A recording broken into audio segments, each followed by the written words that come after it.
Monsieur Azira, merci d'avoir accepté notre invitation. Merci. Alors, la saison estivale pointe du nez, la chaleur commence à s'installer, la baignade dans les barrages continue à causer des drames chaque été. Quelles actions menez-vous pour y remédier? Merci Madame Neriman. Saha Aïdak, et merci pour cette invitation. Donc, en effet, chaque année, nous lançons des campagnes nationales de sensibilisation contre la baignade dans les barrages. Donc, cette année, nous l'avons lancé à partir du barrage Mohamed Sidi Ben Taïba dans la wilaya de Ain Defla. C'était la 11e édition, donc avec la participation et l'engagement de M. Louali de Ain Defla, aussi toutes les parties prenantes, la protection civile, les scouts musulmans, les scouts musulmans algériens, donc les associations de jeunesse. Donc, et l'objectif était de prévenir pour sauver des vies. Donc, et à cet effet, donc nous avons déployé plusieurs actions, notamment l'affichage des panneaux de mise en garde, les campagnes de sensibilisation via les réseaux sociaux, les campagnes de sensibilisation au niveau des associations de jeunesse, les scouts algériens, les localités, les collectivités locales et les mosquées aussi. Ça sera une action permanente durant tout l'été? Oui, tout l'été et tous les barrages sont concernés par cette campagne de sensibilisation. Alors les barrages continuent à être un pilier en matière d'approvisionnement en eau potable. Où en sommes-nous en matière de taux de remplissage? Donc le taux de remplissage, donc le stock actuel est plus de 3 milliards, ce qui représente un taux de remplissage national de 41%.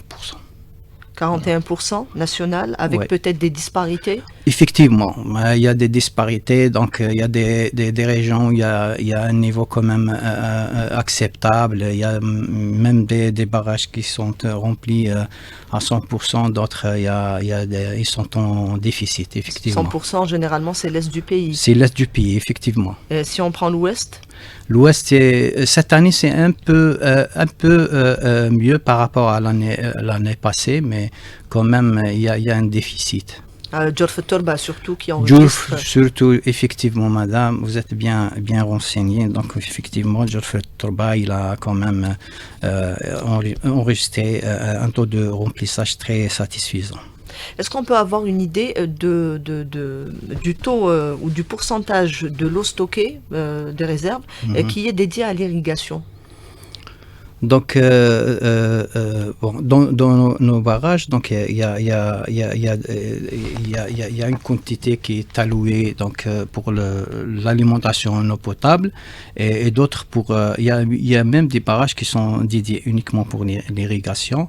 Et comme vous le savez, madame, donc le périmètre d'irrigation est en permanente extension, d'où la demande elle est quand même elle est croissante.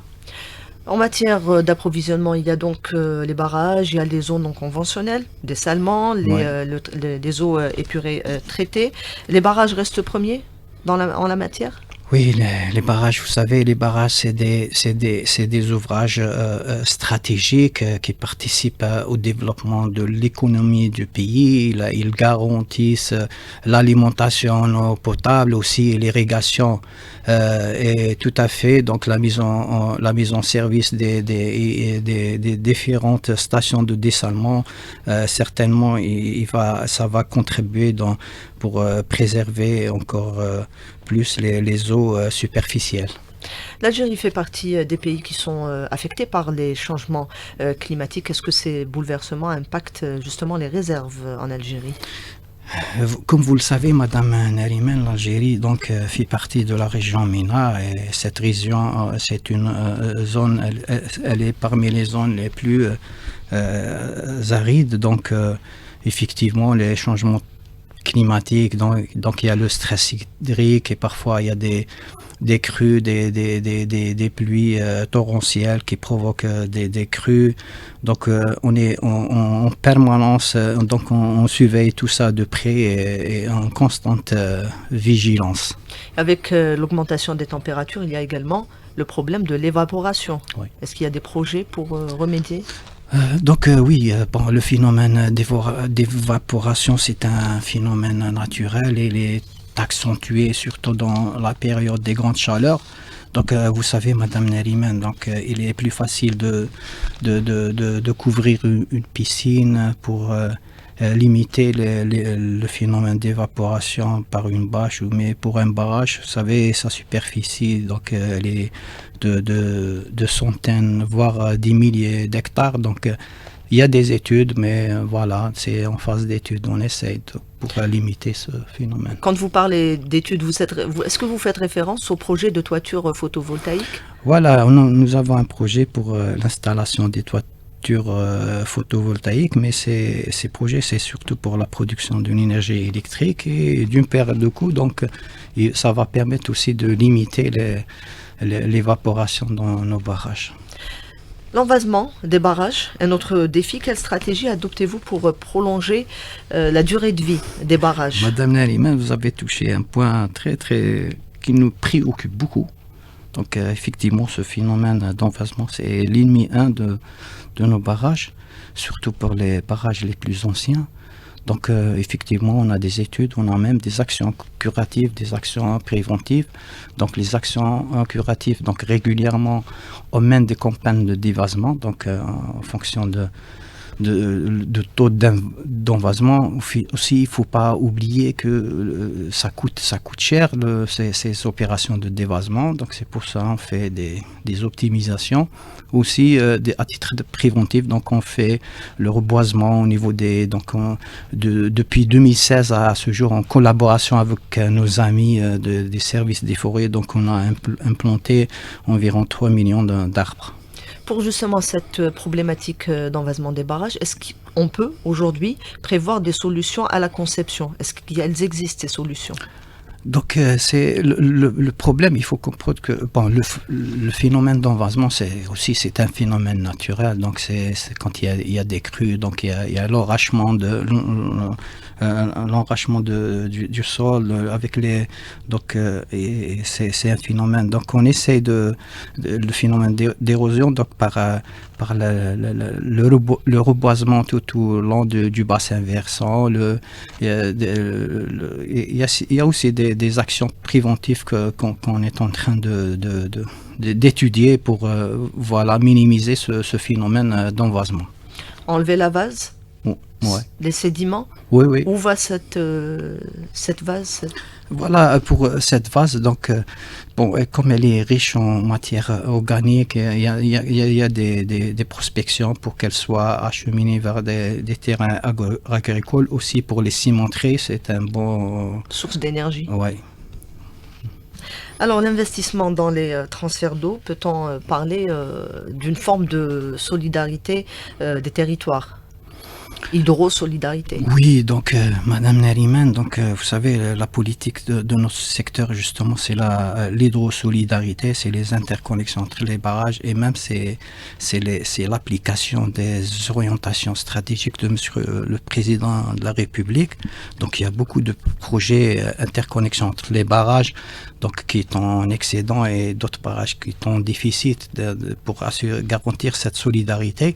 Il y a beaucoup de projets qui ont été réalisés, d'autres ils sont en cours de réalisation. Il y a certains, on est en phase d'études. On peut donner des exemples? Oui, vous avez l'aménagement de Beni Haroun qui alimente les 6 wilayas, plus quelques communes de la wilaya de Borj Bouaririj. Vous avez aussi les hautes plaines citifiennes. Vous avez Kefdir, Tipaza. Vous avez derrière moi aussi, on a réalisé, on a eu la chance. Monsieur le Président, il a mis en service, c'est le transfert de chars pour assurer la sécurité aux ressources hydriques. Il y a même des raccordements entre barrages. Oui, c'est les interconnexions, oui. effectivement, La oui, différence. oui, il y a Tabelot Addis, il y a Mahwen, Irilmda Mahwen. C'est des interconnexions avec des débits considérables, justement pour garantir cette équité, cette équitabilité entre les différentes régions du pays. Il y a même des études en cours pour des transferts nord-sud. Alors ces transferts, l'Algérie est pratiquement pionnière. Si on va dans des pays européens, ces transferts n'existent pas ou existent peu. Est-ce qu'aujourd'hui, on pourrait exporter cette expérience vers d'autres pays arides qui connaissent les mêmes problématiques qu'en Algérie? Oui, donc il faut qu'on soit fier de notre pays. Il y a des projets, je peux vous dire que c'est des projets prototypes. Par exemple, la station de Bni Haroun, il faut la visiter. D'ailleurs, je vous invite, si vous voulez, on va la visiter ensemble. C'est une méga station, elle est unique dans le monde. C'est vrai, on a à travers les différentes crises d'eau, donc on a acquis quand même une expérience appréciable et on a un savoir-faire. Parce que vous savez, Madame Nariman, c'est-à-dire la gestion de la ressource hydrique, elle est très très spécifique. Il y a beaucoup de données par exemple, la pluviométrie, on ne peut pas dire que cette année il y aura beaucoup de pluie ou moins de pluie. Notre ingéniosité, c'est dans la gestion optimisée de la ressource. Donc il y a un comité présidé par Monsieur le ministre et Monsieur le secrétaire général. Il y a un comité d'arbitrage et de pilotage. Donc on actualise nos données en fonction des situations, donc voilà, pour mieux maîtriser parce que c'est très très important la gestion de la ressource hydrique. La gestion en rapport avec la répartition. Voilà, avec la répartition, les quotas alloués aux différents systèmes d'AEP et l'irrigation.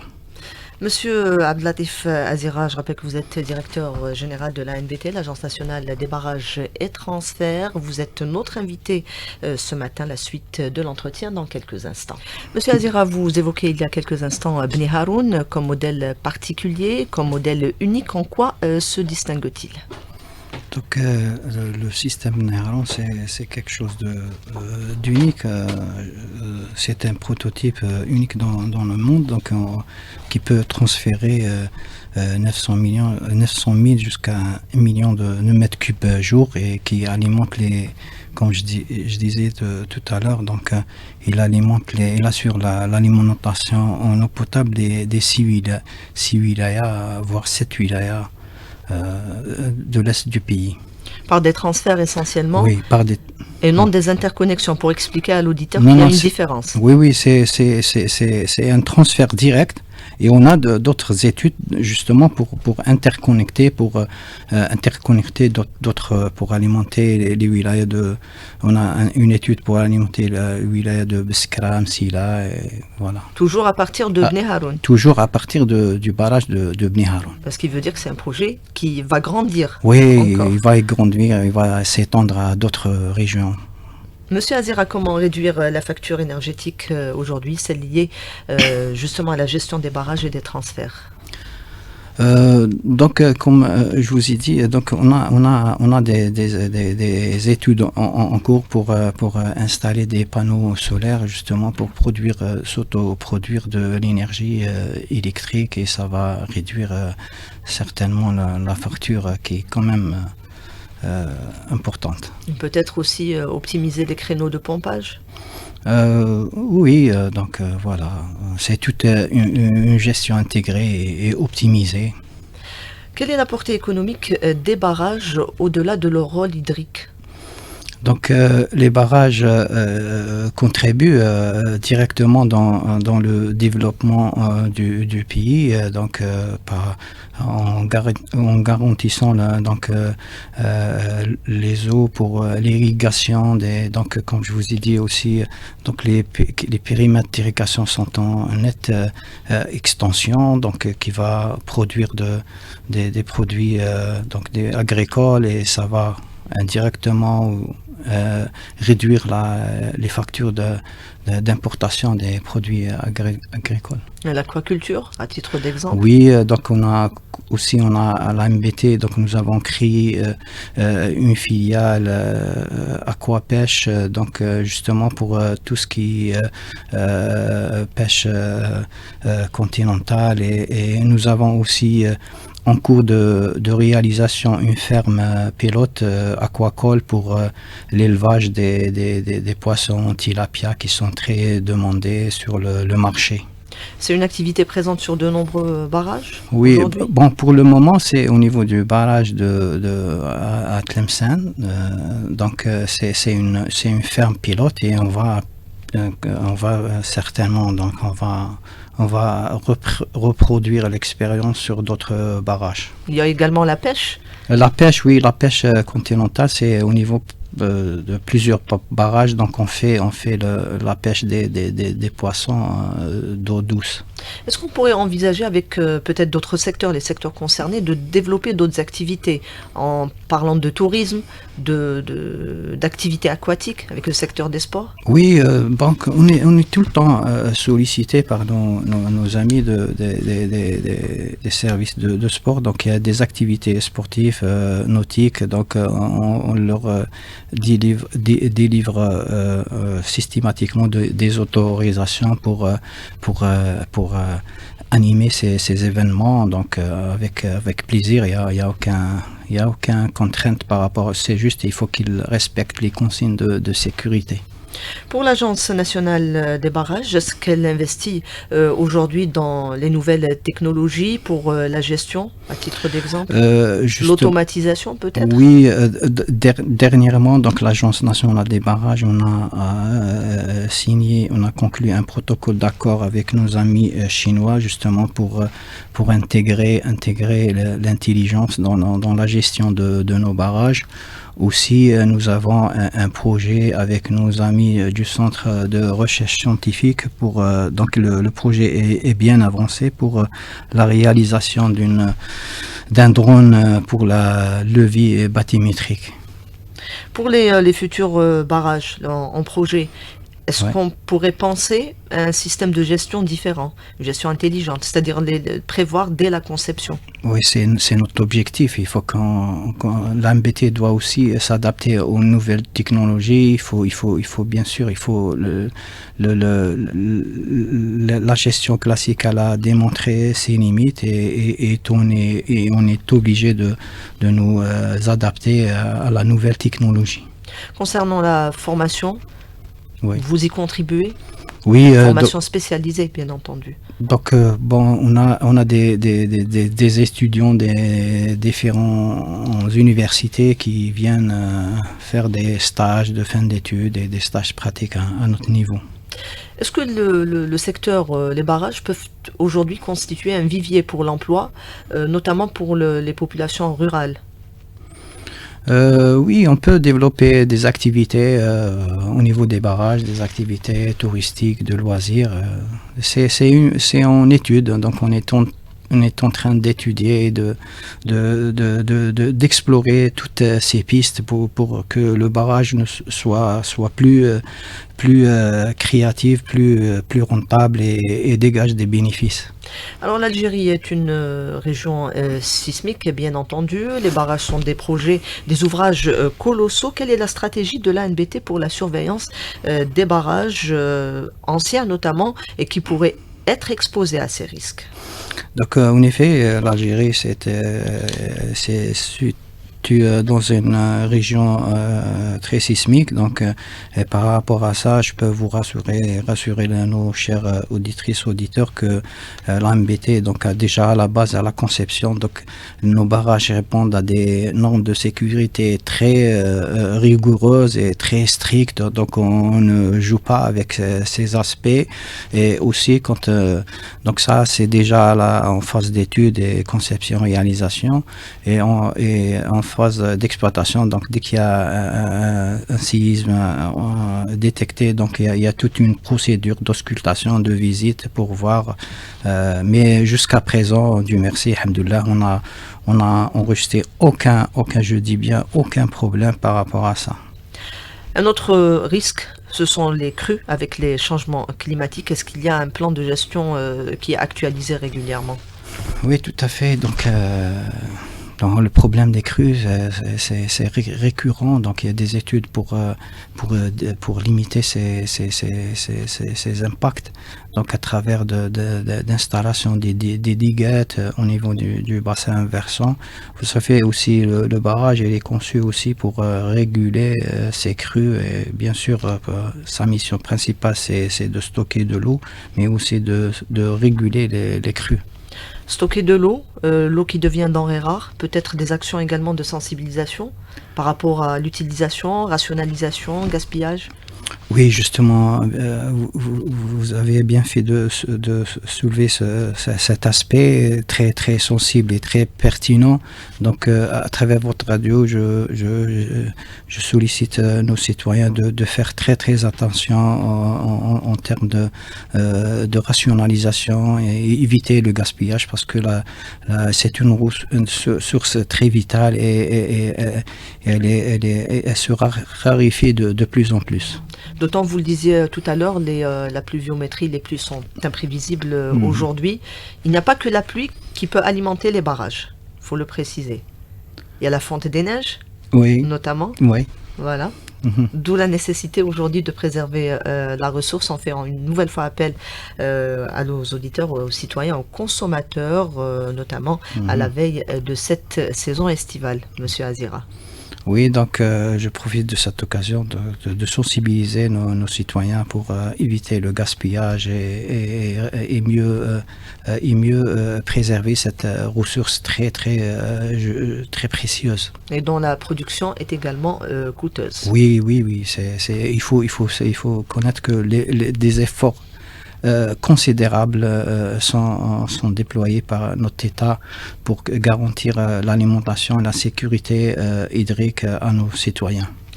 Monsieur Abdellatif Azira, on arrive au terme de cette émission. Je rappelle que vous êtes directeur général de l'ANBT, l'Agence nationale des barrages et transferts. Merci d'avoir été parmi nous ce matin. Merci madame, c'était un plaisir. Partagez, merci.